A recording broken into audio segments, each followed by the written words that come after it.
नमस्ते।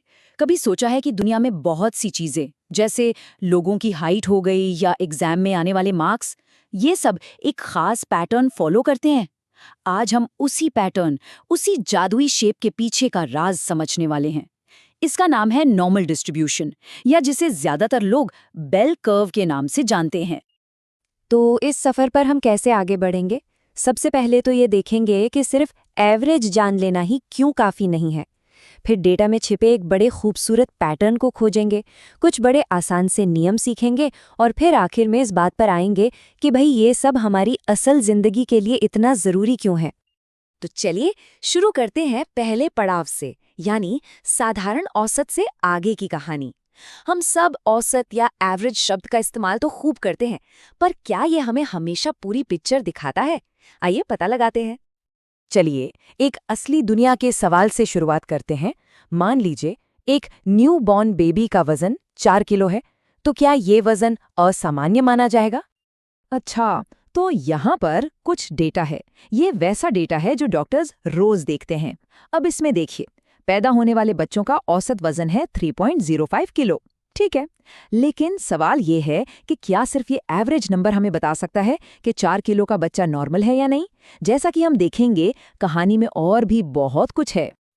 तो असली दिक्कत यही है, ये जो नंबर्स है ना, ये हमें किसी चीज के होने की संभावना यानी प्रोबेबिलिटी नहीं बताते। मतलब ये नहीं पता चलता कि किसी बच्चे का वजन 4 किलो होने के चांसेस कितने हैं। इसके लिए हमें एक बेहतर टूल की जरूरत पड़ेगी। तो चलिए अब उसी टूल को ढूंढते हैं। होता क्या है कि जब हम बहुत सारे डेटा को एक साथ देखते हैं, तो उसमें से अक्सर एक नेचुरल और बहुत ही इंटरेस्टिंग पैटर्न निकलकर सामने आता है।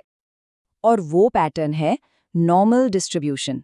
इसको ऐसे सोचिए जैसे एक पहाड़ है, जहां ज्यादातर चीजें बीच में चोटी के आसपास होती हैं, और जैसे जैसे हम किनारों की तरफ जाते हैं, चीजें कम होती जाती हैं।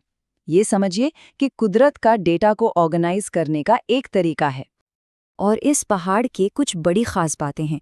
एक तो ये बिल्कुल सिमेट्रिकल होता है, मतलब इसका लेफ्ट और राइट साइड एक दूसरे का शीशा है, और इसकी जो चोटी है, जहाँ सबसे कॉमन वैल्यू होती है, वो ठीक बीच में होती है।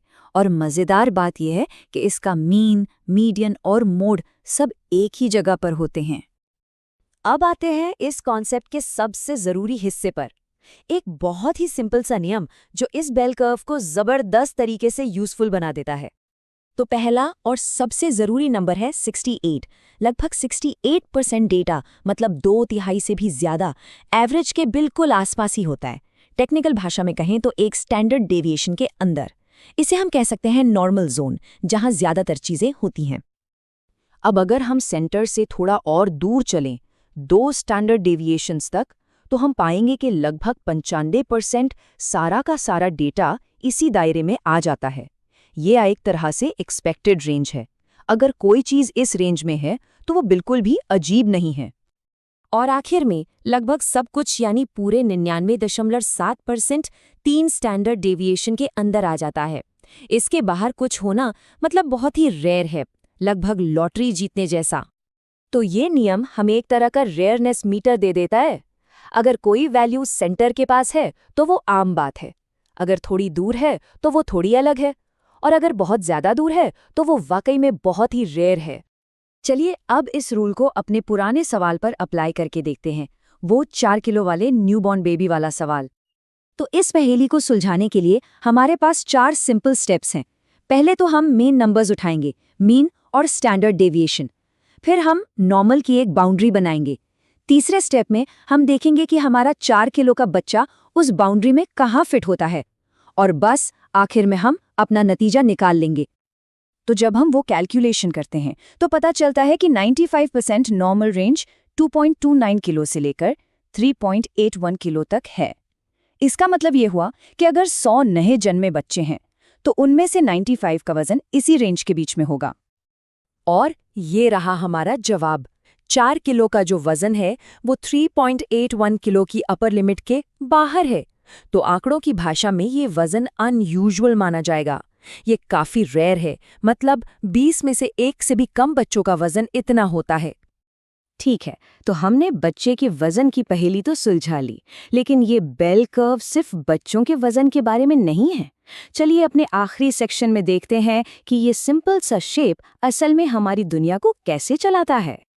यही तो बेल कर्व की असली पावर है।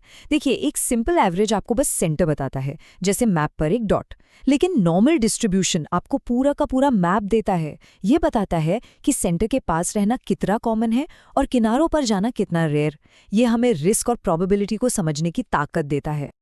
और ये सिर्फ किताबी बातें नहीं हैं। डॉक्टर्स इसका इस्तेमाल ये देखने के लिए करते हैं कि ब्लड टेस्ट के रिजल्ट्स नॉर्मल हैं या नहीं।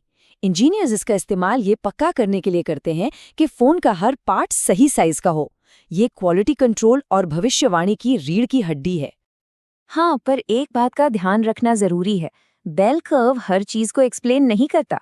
जैसे लोगों की इनकम, वो आमतौर पर नॉर्मल नहीं होती। कुछ बहुत अमीर लोग होते हैं जो कर्व को एक तरफ खींच देते हैं। तो हमेशा सही काम के लिए सही टूल का इस्तेमाल करना जरूरी है। और ये हमें एक बहुत बड़े सवाल पर लाके छोड़ता है। जब हम डेटा का इस्तेमाल करके नॉर्मल को डिफाइन करते हैं, चाहे वो वजन हो, इंटेलिजेंस हो या बिहेवियर, तो ये हमारी दुनिया की समझ को कैसे बदलता है। कब ये हमारी मदद करता है और कब ये हमें जाने अनजाने में लिमिट कर देता है।